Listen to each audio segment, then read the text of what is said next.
Anyway, so yeah, I'm Joel Weinberger, as Parisa said, and I work on the Chrome security team. I'm a software engineer. I focus on a bunch of different issues. I focus on, but tends to focus on user experience security and tools for developers to help web developers write more secure web applications.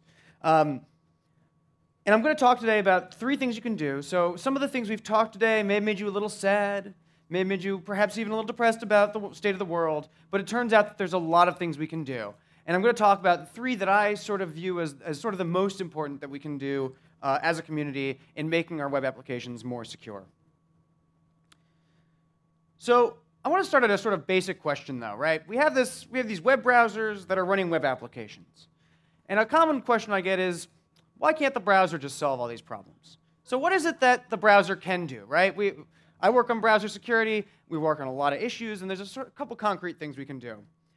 We can work on web standards, and we can make web standards that are going to be secure and provide secure APIs for all web developers out there. And this is vitally important, and we do it constantly. We're working with all the other browser vendors out there, and you can build lots of secure HTML5 APIs and tools.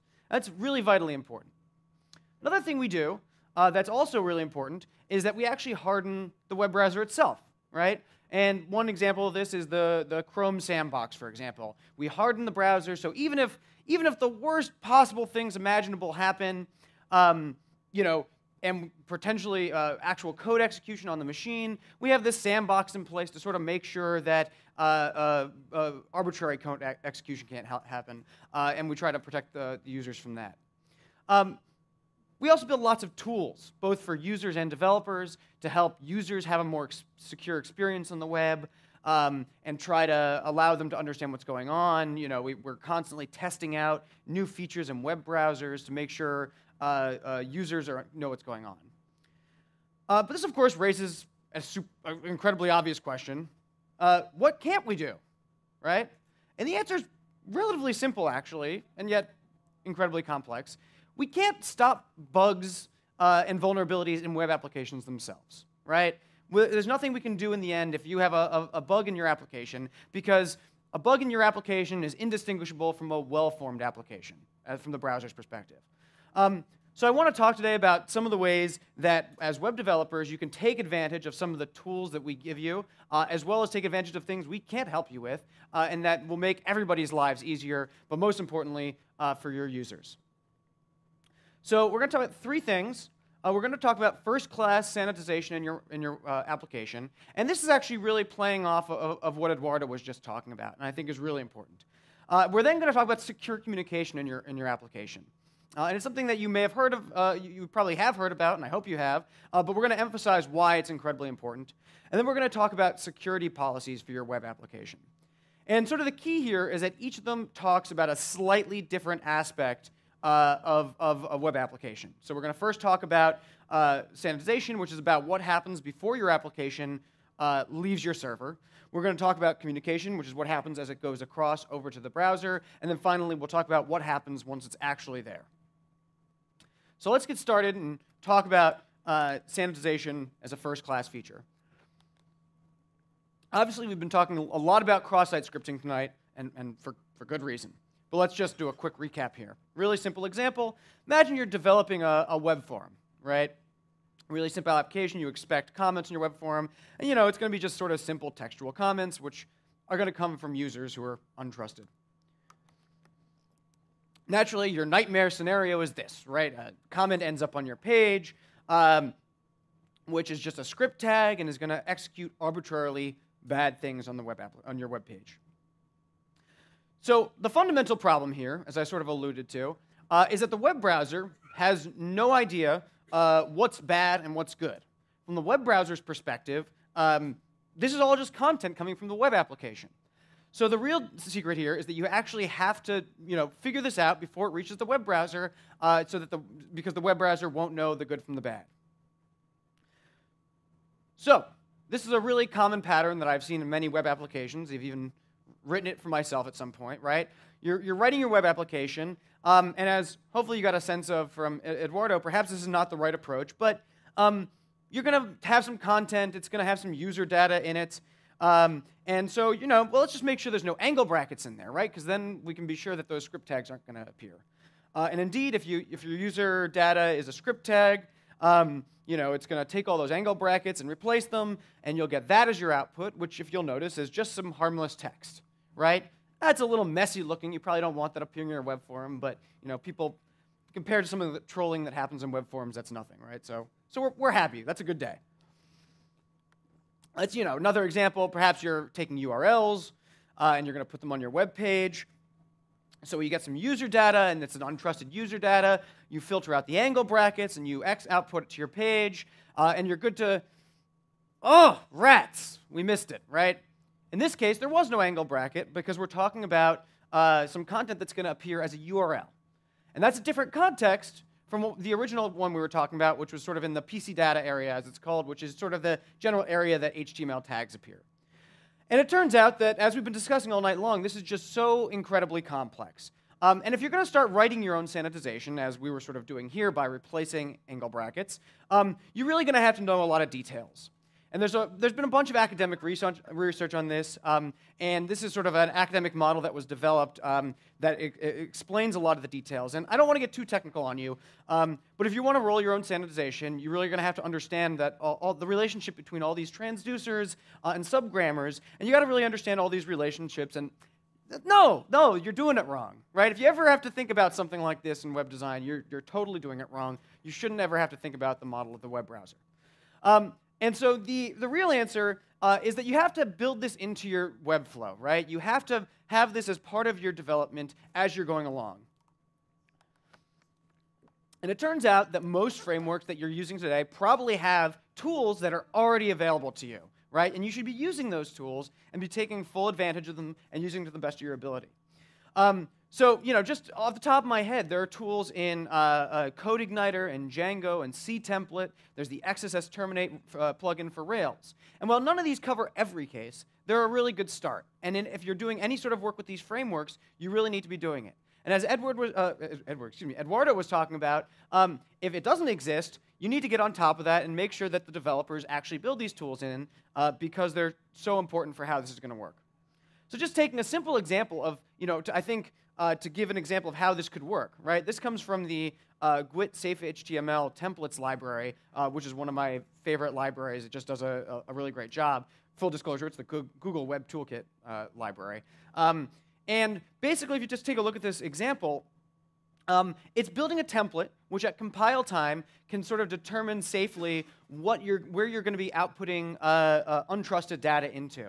And in this really simple example, you take the user data, which is eventually going to go into this template, and automatically it knows where this data is going to appear, and it knows the proper sanitization to apply.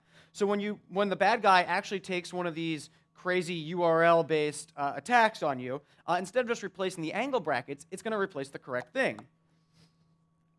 And it's going to know to take out that JavaScript colon and make everything safe, right? And the whole thing here is that you just had to sort of describe the behavior of your web page. You didn't have to think about sanitization. You wanted to just sort of be a part of your workflow. And I think you'll find that once you sort of make it a part of your workflow, it'll make everything you're doing easier. You just won't have to think about it anymore. And the whole point here is that you just make it as easy as possible. It's simple. You're just describing what your web page is going to look like, and everything gets taken care of for you. So that's the first thing you have to do, right? You have to make sure that stuff that comes out of your server and goes to your user will actually be safe. So try to take advantage of the tools that are available to you. But let's talk about what happens when your data actually leaves your web page, right? It goes to the wire. It's ready to go to the web browser and for the user interact with it. So I think most of us have a model of how HTTP communication works, right? Sort of basic web traffic. We have a web browser, and you have a server, and data goes back and forth between the two, and they communicate. Except it turns out that this isn't in any way how it actually works, right? It's actually a giant messy cloud, and it's going through a lot of different things. There's many web servers between you and the other side. There are guys with black hats on who are trying to steal your data. It goes through many types of agencies and things like that. And there's all sorts of other bad and horrible things in between. And the main thing is you have no idea where it's going between the two, right? You have no control over it, and that's sort of actually the beauty of the internet. And so you're worried about these attacks, and you're worried about people sitting in between you, and your users, except that one of the more common things I hear when talking to web developers is, yeah, but that's sort of a ridiculous scenario. No one's actually sitting between me and my users. A couple of years ago, there was this great demo that was given that was, I mean, calling it a demo is really underselling. I mean, it was a great example application of an attack. It was called Firesheep. And what Firesheep did was it was an extension for Firefox, and you could go to anywhere you had access to Wi-Fi, coffee shop, Google Guest, wherever, and you could sit around, you could turn on this extension, and it would just silently record all the data it's seeing, and it would pull out all the authentication tokens and login cookies for all the social networking websites that were flying over in the ether around you. And it gave you this beautiful UI where you could just click on a button and log in as another user and act on their behalf. I mean, this could not have been more trivial. You just got a menu of choices of different users that were in that room with you, and you could be whoever you wanted to be, right? And this was a really very real attack, and actually was happening pretty regularly. And of course, once everybody got a handle on it, it was no coffee shop was safe. But then the most common retort I get to this is, but there's nothing sensitive on my site, right? And for many websites, that's true, right? There's a lot of websites that are just news websites, things like that, or whatever. Maybe you're just not that worried about it. And that's fair. People aren't logging in. But let's talk about a different problem you might have. So say you're a website. I use the New York Times regularly, so I always use it in my examples. And you're delivering your page to your user. But as we discussed, you're not actually doing that, right? You're actually going through a lot of guys in the middle. We call this a man-in-the-middle attack.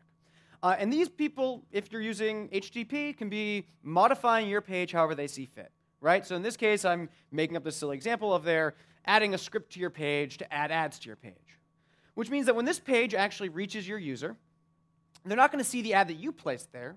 They're going to see some other ad for some other website that they want to control and appear there, right? And this is, I know it sounds like a sort of silly example, right? Who's adding ads on the fly, right? And that's a fair point. That's a fair point. So I was on Southwest Airlines the other day. This could not have been more perfect. I was on Southwest Airlines, and I was working on this talk. I took a break to read the New York Times. And I wanted to go to the menu of the New York Times, and I wanted to get back to the front page. And for the life of me, I couldn't find the menu. I couldn't figure out what was going on. And after about 2 minutes, I noticed that wonderful Southwest banner ad at the top was not a Southwest banner ad. It was content that was injected by Southwest Airlines. I was on the Southwest Airlines Wi-Fi, and they were putting this content on my page. It had some helpful information about the flight tracker or whatever, but I actually couldn't navigate around the website, right? The New York Times was in no way controlling the content that was appearing on my page. Totally benign, but I sat there for 2 minutes, furious at the New York Times, not realizing that they weren't at fault for this. And so really, I mean, that's sort of the key here, is that this giant banner at the top, in no way part of the New York Times. And integrity is really important to your users. Hopefully it's important to you as well, because you want your users to get the content that you expect to appear on their page. Fortunately, there's an answer, and it's called HTTPS. Many of you are probably familiar with this. It's what gives you that wonderful green lock in many web browsers on many websites. And HTTPS is HTTP plus privacy, integrity, and authentication. And these are all fancy terms that mean that they let the data that you expect get to your user without any of the bad guys in between seeing it. And it does this using a bunch of fancy cryptography primitives and fanciness that nobody cares about. It doesn't matter. What matters is that provides a guarantee of the content getting to your user in a way you expect. And it is just absolutely vital that your websites use this. There's no website that shouldn't have HTTPS. I say that as a very strong statement. If you want to argue that with me, we can talk about it afterwards, but I promise you're wrong. At a very fundamental level, just keep in mind that without HTTPS, you don't control anything on your web page, right? This is like the very most basic point. There's nothing that's getting to your user that is what you expect it to be. So I want to talk about a couple really cool features that are a little more advanced and only badasses need apply. So let's talk about a basic problem with HTTPS, right? You try to go to your page, In this case, let's say it's google.com. And we have this man in the middle, between you and Google. And the man in the middle, he's not going to try to read your traffic because you're over HTTPS. You're Superman. You can't have your traffic be read, right? That's great. So he redirects you, and he says, "Oh, sorry, user. You can't. I actually don't support HTTPS.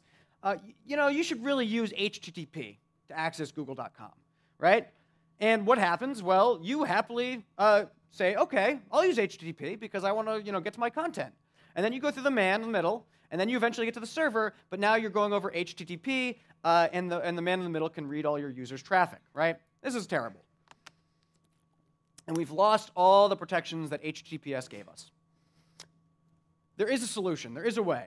And it's called HSTS, which is HTTP Strict Transport Security. And the basic notion is if we have an initial connection. Let's assume it gets to the server.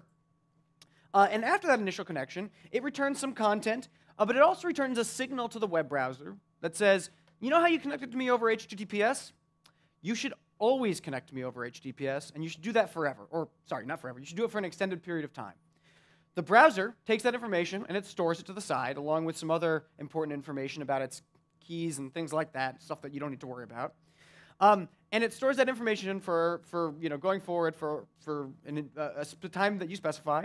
And you can do this so trivially. You just have to specify an HTTP header, strict transport security, where you specify a max age for which you want to support this in seconds. And the browsers will hold on to this information. So now when we go back and we have the same attack where the browser, the man in the middle tries to redirect you, the browser gets that redirect, and it checks against its HSTS list, and it says, nope, sorry, I know that something's going wrong. There's probably an attack against me. And so the browser stops, and you actually get a particularly nasty page in most web browsers that support this that doesn't let you click through or proceed. And this is really important because in these cases, it almost always means there's an attack going on. Almost always. And so this is a really cool thing. You may have noticed that I punted on something slightly, which is that it requires an initial connection to the server. And if the man in the middle is there in the beginning, you're going to have a sad day. But wait, we have a solution for that too. And it's called the STS preload list. And it's currently supported by Chrome and Firefox. And basically, there's a list that comes with your web browser that gives you a list of a bunch of websites that opt into this and say, we want to support STS. And here are the keys that we use. And we expect to always be over HTTPS. And this way, it solves the bootstrapping problem, because the first time you connect, you already know that these websites support STS, and that's how you want the website to operate. As a web developer, it's really quite easy. You just have to contact Chrome.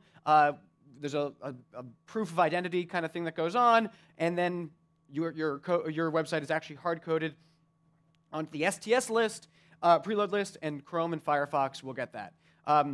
So this is a really, really important mechanism for preventing these attacks. But even if you just do the strict transport security header, that's a great start. It's a major improvement over the status quo. So the real thing is, you really should be setting up HTTPS today if you haven't. Right? It's the only way to guarantee that your users get the content you expect.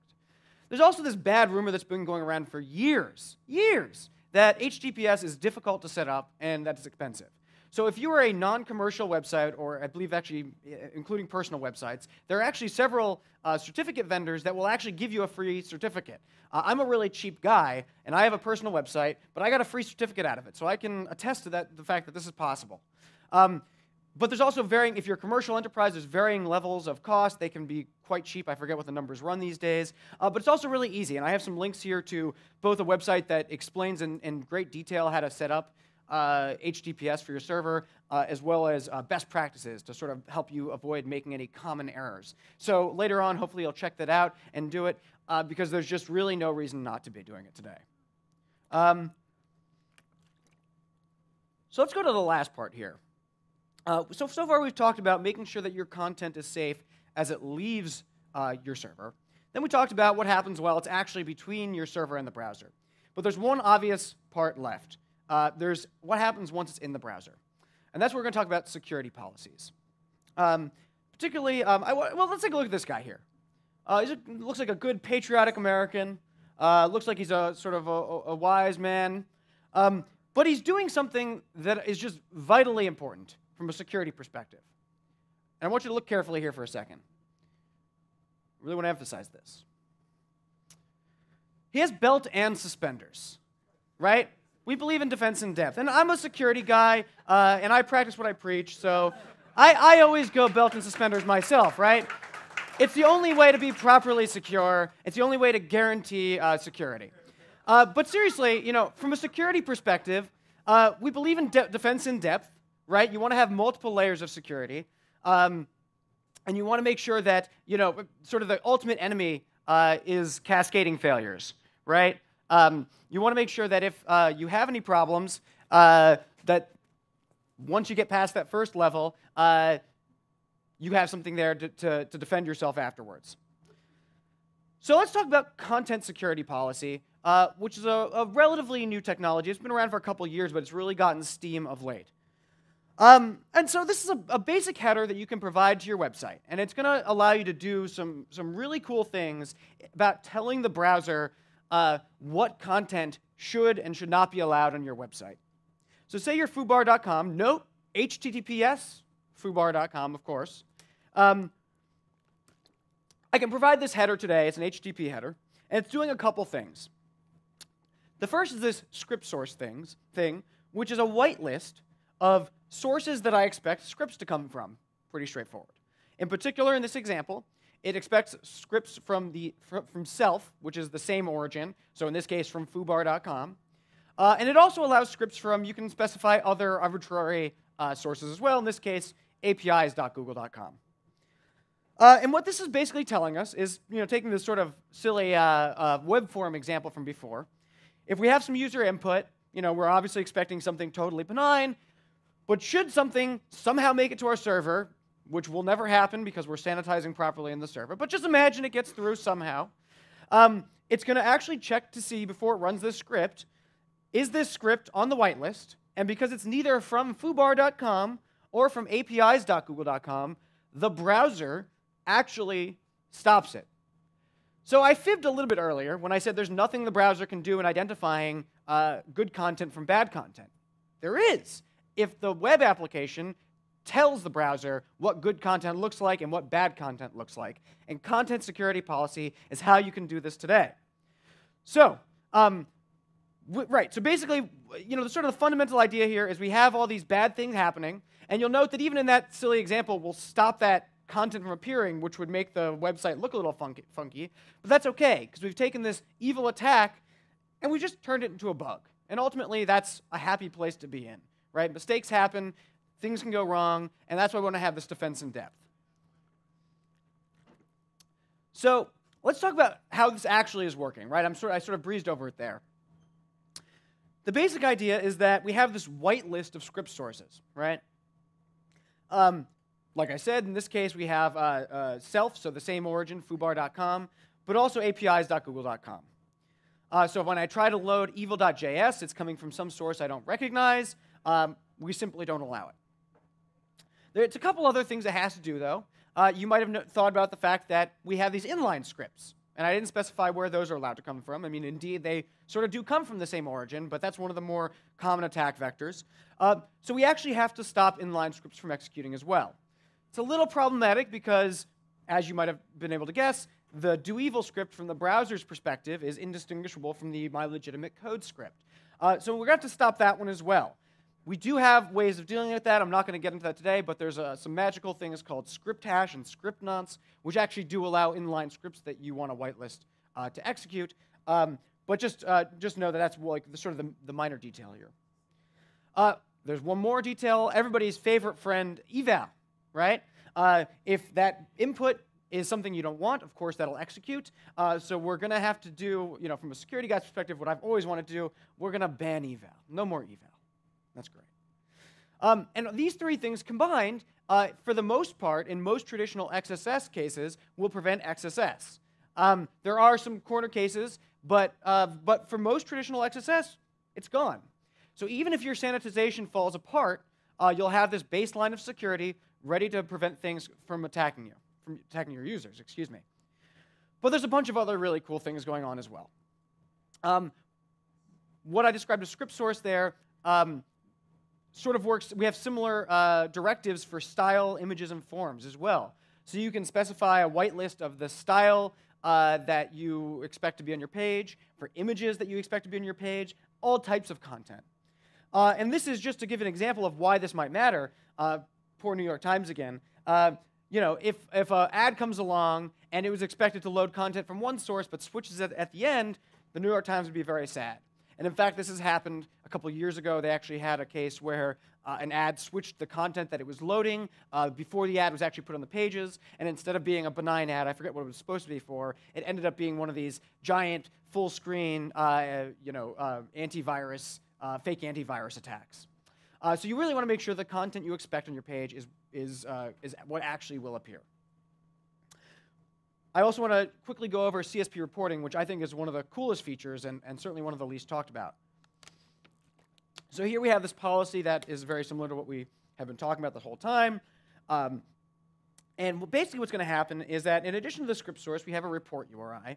And if we have a violation, so this is a script that's being loaded by an attacker, it'll of course be blocked by our policy because we're not allowing stuff from evil.com to be loaded. It's going to go to the report URI, and it's going to return to your server a big JSON blob of all the information about the failed attack. And you know we must be doing something right because I said JSON, and everyone loves big data and analyzing lots of JSON blobs. But it's going to give you all this cool information about what was violated, how it was violated, when it was violated, so on and so forth. And I know this sounds kind of trivial, but there's a couple important things here. One, it's always, of course, wonderful to know about what attacks are actually being attempted in the wild. But the more important one is that even if you're afraid of turning on CSP, you're afraid of if you got that whitelist totally correct, there's no reason you can't start reporting immediately, right? You can go into a report-only mode where you don't actually enforce the directives, but you just have the reporting happen. And you can use that to learn about what sorts of attacks are actually happening. And Netflix has actually done this on some of their sites, some of their, I forget exactly which sites, but some of their sites that they run. Netflix has actually turned on CSP in report mode to find out what's actually been going on in the wild. And they actually found a whole host of attacks that were going on against them. They filtered out the benign stuff, and they actually found real attacks. And so, even just by being in reporting mode, they were able to stop real attacks on their users. This is just the tip of the iceberg. There's just a huge amount of more that goes on with CSP. CSP has been growing a lot. There's frame busting prevention. There's you can sandbox iframes using CSP. We have some really cool stuff that's in the standards bodies right now about guaranteeing the integrity of resources that you're loading. And also we're working on some stuff about sub-origins and having more fine-grained origins. So I highly encourage you to check out more about CSP. And this is sort of the key line, right? You can turn on CSP today with this one tiny HTTP header. Now, for many sites, it'll have to be more complicated depending on what you're loading. But I highly encourage you to, at the very least, look at report-only mode so you can see what's going on in the wild today. On html5rocks.com, there's some great tutorials on content security policy. It's a great site for other reasons, too. But again, CSP, super easy to use. And once it's on and once you have a policy, you shouldn't really have to think about it very often, if ever. Right? It's all about easy. Perhaps you've seen that as a theme in this talk, but security doesn't have to be hard. It can be just a part of your workflow. So as just as a last thought, I encourage you to go out, just look at your tools that you have in your workflow today. Think about how you actually are preventing security today. And if you're not doing everything that you possibly can for your users, at least go out and try these three. At least try to get these three started. But thank you so much for being here today, and I will be around for questions later.